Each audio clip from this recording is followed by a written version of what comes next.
Subscribe to our YouTube channel and don't forget to press the bell icon to get all the latest updates. आज रात का तो पता ही नहीं हमारी रात कैसे कटेगी, हमें कैसे नींद आएगी, ऐसे में नींद आएगी हमें।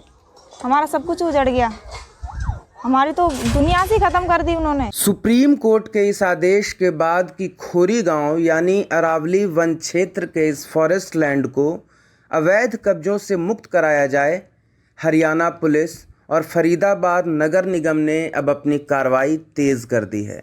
यहाँ बीते 4 दिनों में जेसीबी की मदद से अब तक लगभग 1500 से भी ज़्यादा घरों को तोड़ा जा चुका है। सुप्रीम कोर्ट ने अपने आदेश में प्रशासन और नगर निगम को 6 हफ्तों का समय दिया था, जिसका अब आखिरी सप्ताह चल रहा है। जैसे जैसे यहाँ घरों को तोड़ा जा रहा है, वैसे वैसे लोग बेघर होते जा रहे हैं, क्योंकि प्रशासन ने बिना पुनर्वास के ही यहाँ घरों को तोड़ना शुरू कर दिया है। घरों को तोड़ने के बाद शाम को जब प्रशासन और नगर निगम के लोग चले गए तो सुनीता और नूतन मलबों के बीच दबे सामानों को निकालने की कोशिश कर रही थीं। ये दोनों उत्तर प्रदेश और बिहार से आकर यहाँ मजदूरी करती थीं। मजदूरी करके जो कुछ भी इन्होंने कमाया वो ज़मीन खरीदकर अपने घर में लगा दिया, मगर आज एक झटके में ही उनके जीवन की सारी जमा पूंजी मिट्टी में मिल गई। दब गया सारा सामान, इसमें सारा दब गया, कुछ भी नहीं बचा हमारे पास। जो कपड़े पहने हैं वही कपड़े पहन के रह गए हम लोग। कहाँ जाएंगे, क्या करेंगे, जहर खा लें? लास्ट ऑप्शन तो यही है। बच्चे हमारे जवान होने को है, कल को ये हमसे जवाब पूछेंगे कि हमारे माँ बाप ने हमारे लिए क्या किया था। यही किया था, जब तोड़ना ही था तो इसमें बसाया क्यों था? क्या कहूँ, अब मान लो तोड़ तो गए हैं, अभी इनमें कुछ लोगों का सामान भी दब गया है। अब जो भी थोड़ा बहुत है, कोरोना में तो कमाई तो किसी की थी नहीं, 2 साल से तो लोग ऐसे ही थे, 1-2 महीने काम किए, फिर लॉकडाउन हो गया। अब मान लो ये सामान है, थोड़ा सा बेच लेंगे तो थोड़ा सा खा पी लेंगे कुछ, इस वजह से अपना जो कबाड़ी है उसको निकाल के बेचेंगे। लेकिन ये है कि ये पब्लिक यहाँ से ऐसे नहीं चली जाएगी, ये यहीं पर झुग्गी डाल के रहे या जैसे भी रहे वो रहेगा। ये सोच रही है ना प्रशासन की यहाँ से चली जाएगी, तो वो नहीं जाएगी। बच्चे, लड़का, बच्चे 3 बच्चे हैं, फैमिली है। बताइए, आप ही बताइए, अब लोग कैसे क्या करेंगे? अब लोग कहाँ रहेंगे?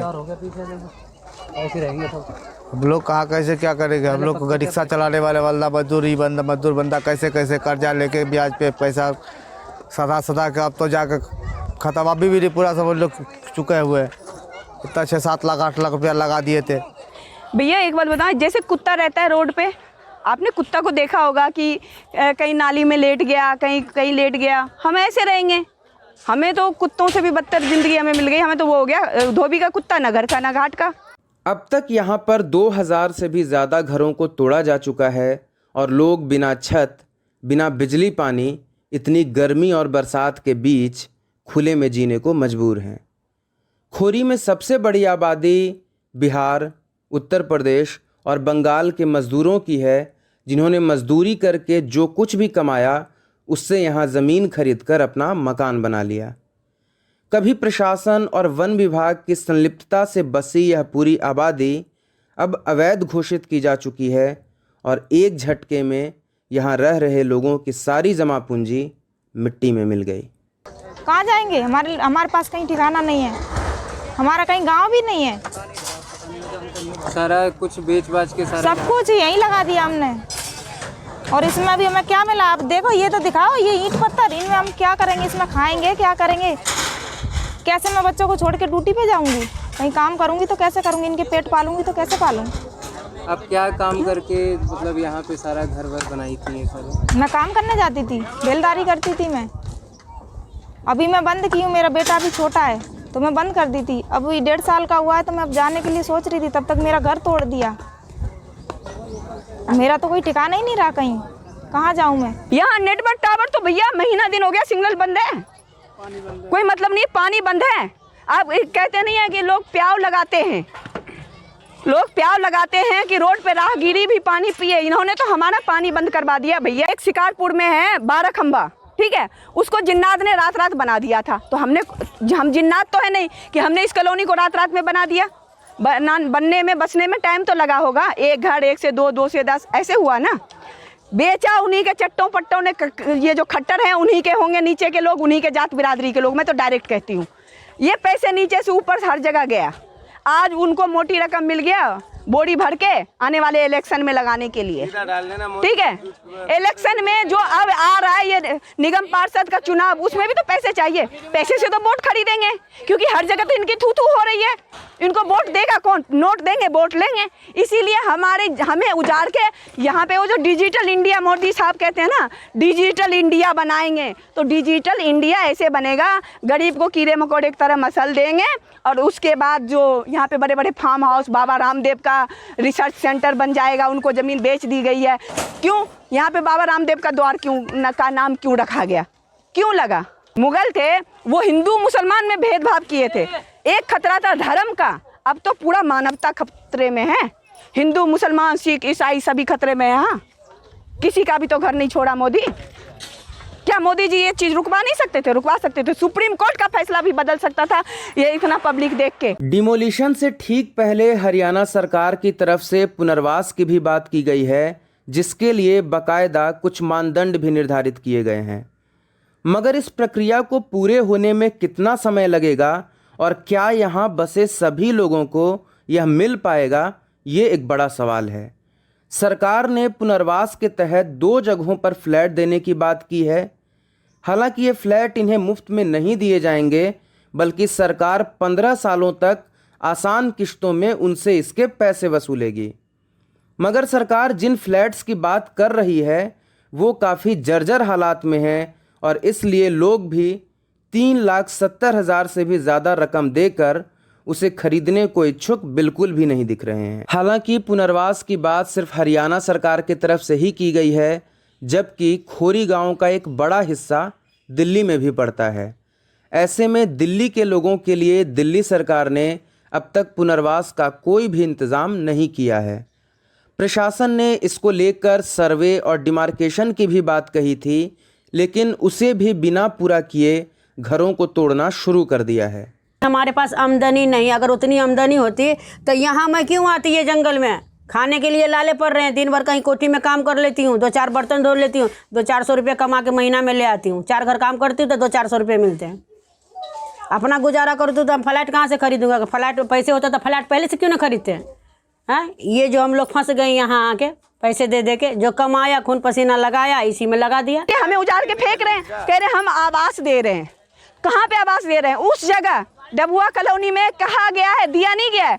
नियम ये है कि अगर आप ये बात कह रहे हो तो पहले पब्लिक को वहाँ बसाओ, फिर तोड़ो, ठीक है।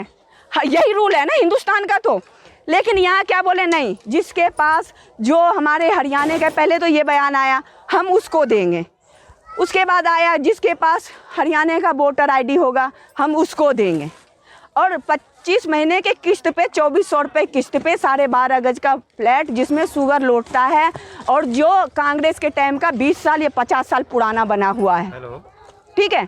क्या आप बता सकते हो 12.5 गज के फ्लैट में कोई इंसान गुजारा कर सकता है? जिसके घर में अब यहाँ रह रहे हैं तो हमारे कितने, किसी के 5 बच्चे, किसी के 6 बच्चे हैं, 8 परिवार 10 परिवार है, वो क्या 4x4 के कमरा में रह लेगा? एक दूसरे के ऊपर सोएंगे क्या?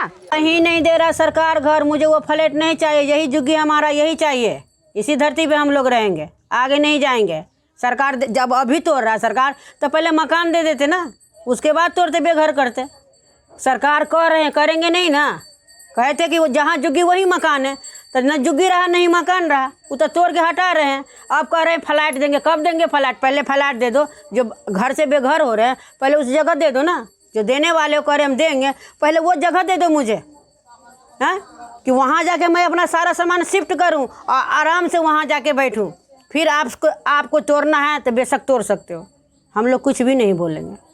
खोरी गांव के समर्थन में बीते दिनों हरियाणा भवन पर एक प्रदर्शन भी हुआ, जिसमें दिल्ली के कई सारे संगठनों और सिविल सोसाइटी के लोगों ने इनके रिहैबिलिटेशन को लेकर सरकार को अपना ज्ञापन सौंपा और उनके फैसलों के खिलाफ विरोध भी दर्ज कराया। घर तोड़ना नहीं चलेगा, नहीं चलेगा, नहीं चलेगा। बस्ती तोड़ना नहीं चलेगा, नहीं चलेगा, नहीं चलेगा। खट्टर सरकार होश में आओ, होश में आओ, होश में आओ। मेरा नाम हिमांशु है और आज हम लोग हरियाणा भवन के सामने खोरी गांव में जो लगातार डिमोलिशन हो रहा है, गरीबों की बस्तियों को उजाड़ा जा रहा है हरियाणा की सरकार द्वारा, उसके खिलाफ विरोध दर्ज कराने और दूसरा इनको मेमोरेंडम देने कि इस तरीके के डिमोलिशन, इस तरीके के इलीगल डिमोलिशन को रोका जाए, उनकी बस्तियों को न तोड़ा जाए। जबकि हम ये देख पा रहे हैं कि इस पेंडेमिक में गरीबों के ऊपर कितना वैसे ही परेशानी उन्हें झेलनी पड़ी, ऊपर से इस तरीके का आर्बिट्ररी एक्शन बहुत ही गलत है। तो हम इसके लिए यहाँ मेमोरेंडम देने आए हैं।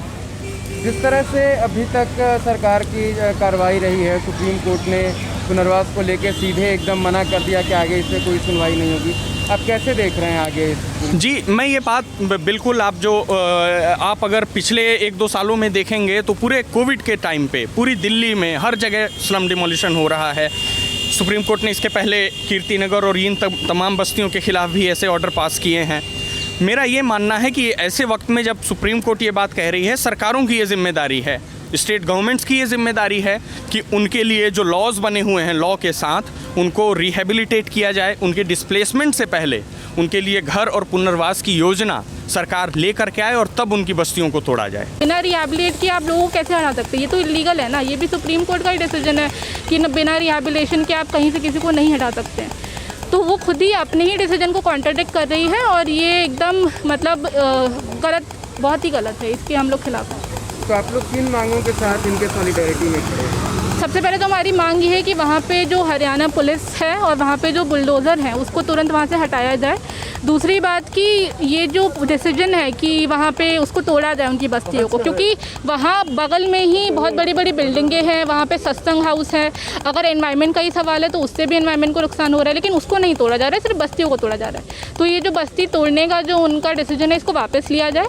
और अगर वहाँ से उनको हटाने की बात है तो सबसे पहले उनके रिहेबिलिटेशन और उनके एम्प्लॉयमेंट की बात हो। और इस पैंडमिक के बीच में किसी को कहीं से हटाना मतलब हमें तो नहीं लगता सही है। तो सरकार वहाँ से अपनी पुलिस को हटाए और ये जो अपने डिसीजन को है इसको वापस ले। इसी बीच यूएन के राइट टू हाउसिंग और मानवाधिकार विशेषज्ञों की तरफ से बयान भी आए हैं, जिसमें उन्होंने हरियाणा सरकार की जमकर आलोचना की है और कहा है कि या तो खोरी गांव को रेगुलराइज्ड किया जाए या फिर मानवाधिकार को ध्यान में रखते हुए कोई और विकल्प देखे जाएं। कोई भी कोर्ट डिसीजन इस तरह के फैसलों को सही नहीं ठहरा सकती है जो इन दिनों खोरी गांव में हो रहा है। इसके बाद जिनेवा स्थित भारत के स्थायी मिशन ने इस पर प्रतिक्रिया भी दी और सुप्रीम कोर्ट के फैसले पर दिए गए उनके बयान को आपत्तिजनक और अनुचित बताया। स्थायी मिशन ने कहा कि यह दुर्भाग्यपूर्ण है कि संयुक्त वक्तव्य भेजे जाने के केवल 2 दिन बाद ही विशेष प्रतिवेदक ने एक प्रेस विज्ञप्ति जारी करने का निर्णय लिया और प्रतिक्रिया दिए जाने तक का भी इंतज़ार नहीं किया।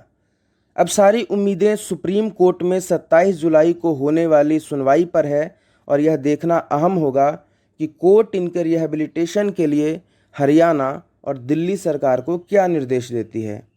क्या जिस तरह से देश भर में और अंतर्राष्ट्रीय संगठनों द्वारा भी खोरी गांव के लिए आवाज़ें उठाई जा रही है, उससे सुप्रीम कोर्ट या सरकार अपने फैसलों में कोई बदलाव करेगी? मोजो स्टोरी के लिए ऋषिकेश की रिपोर्ट, फरीदाबाद, हरियाणा से। It's great to see you here. Thank you for watching our work. If you haven't subscribed yet, don't forget to click the bell icon and subscribe to Mojo Story and support independent, robust journalism.